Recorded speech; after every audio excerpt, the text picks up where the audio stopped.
چخل کنیم در تیک تاک ویدیو را درست پرتویم که 100,000 پراسموتر گیریم. در کانال پادپیسه کرده ویدیو را سخرانیت کرده لایک مونده تا آخر تماشا کنید. در تیک تاک استودیو می درایم.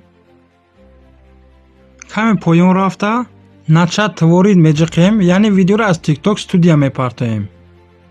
بعدا ویدیو را از گالری انتخاب کرده دالی را می جقیم. اینجا هم دالی میکنیم. بعدا اینجا نام ویدیو رو می نویسیم. ویدیو مثال اوید چیزی که باشه نامش می نویسیم.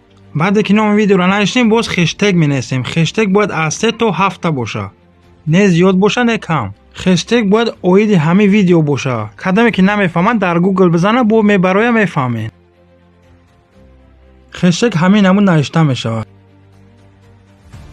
با دقت تا آخر تماشا کنید. من برای نمونه 2 هشتگ می نویسم، شما باید از 3 تا 7 هشتگ نویسین.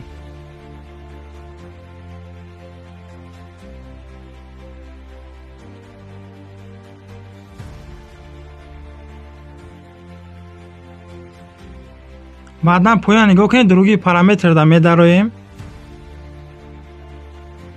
از من چه خیلی که گریون کردگی بعدش خاموش کردگی باید از شما همه خیلی باشه. همش پراورکا کرده پایین با نگاه میکنیم.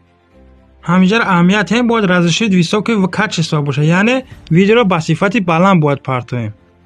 و از همه کنوپکای پایانگیش باید خاموش باشه.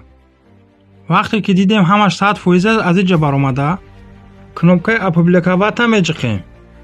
و همه تمام ویدیو ما در تیک تاک میگذره بواری داریم پراسموترهای خوب میگیرد. ویدیو و شما معقول شد در کانال پادپیسه کنید، زیرا ما ویدیوی دارم که تنها آدمایی که پادپیسه کردگن همونا میتونن بینن.